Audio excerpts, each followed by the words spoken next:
When they announced Inside Out 2 and released the trailer, the movie was one movie that I felt very excited and curious about because the Inside Out movie, the first one, was good enough as a standalone Pixar movie.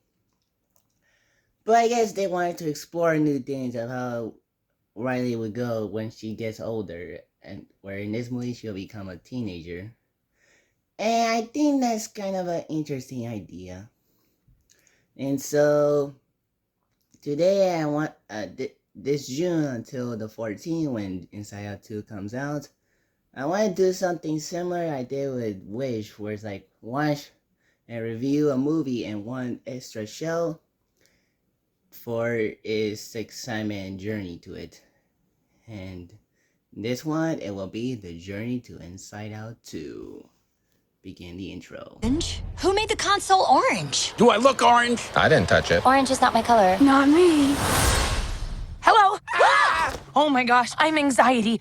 Where can I put my stuff? A new emotion. Wow. Oh, I'm sorry. We wanted to make such a good first impression.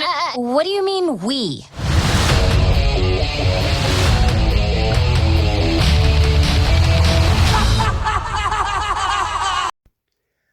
So 50 years after the original's release, Mary Poppins returns in 2018's Mary Poppins Returns, in which Michael and Jane are now grown-ups, and Jane is now aunt, and Michael is the father of two children, but lost his mother, just like every Disney movie.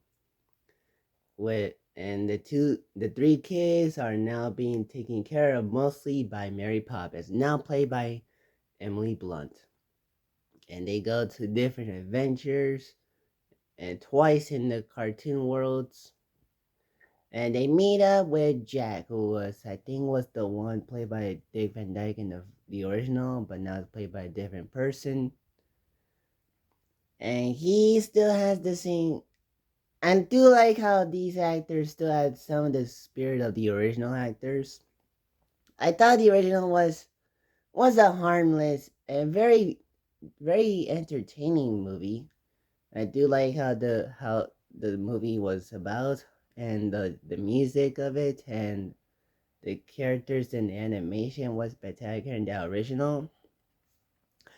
And this movie tries to capture the spirit of the first movie by, and for the most part, it's kind of a rehash, but sometimes there are some minor differences. And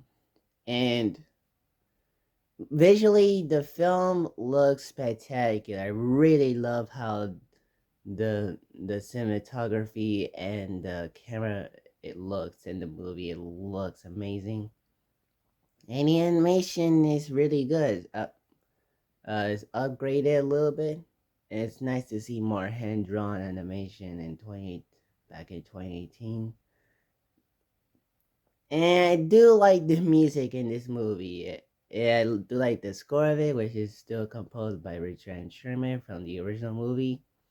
And the singers, or the actors singing, does a good job. Especially like the children, while singing to his father. That was a nice one. And the Lamplighters dance sequence was fun to listen to, since the choreography on the people doing these dances are pretty awesome to watch.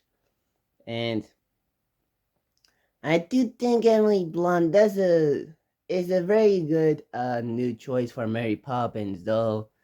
I don't know about you, but before the bad sequence, there have been a bunch of moments where Emily Blunt, it might be a little too bossy or intimidating for Mary Poppins. The way she talks and the way she looks at the children, she looks a little sinister, to be honest, and like definitely not as much as the villain, who is more evil than Mr. Dawes from the original, who is mostly like an antagonist, and but in this one, Vulcan is the villain.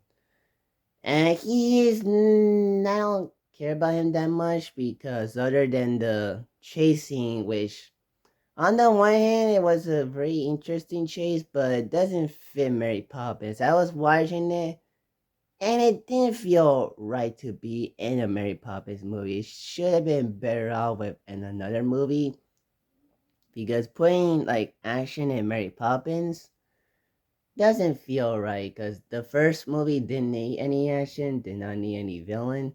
It was just a sweet, heart and decent movie at its time of the 60s.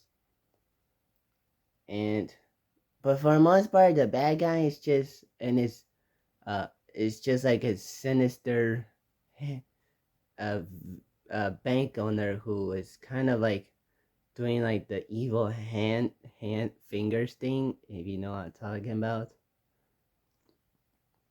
But then, who wants to have the house of Michael so bad, but then it didn't happen when Mr. Dawes, this time brilliantly played by Dick Van Dyke from the original, stops him and then uh sends tells Georgie about the message about what happened with Michael when he was a little boy at the original, which was a nice thing to happen. Um, and I do like the Turvy Tur character. That was a very crazy and weird character, but that was pretty hilarious as one. So I do like how Mary Poppins Returns still has the spirit, though sometimes it's not as good as the original. But sometimes I feel like it's a little boring sometimes when it's not like musical or interesting. To be honest with you, um, but I think it is fine enough for everyone to watch. That's just me. So that is my penultimate episode review of The Journey to Inside Out 2, Mary Poppins Returns.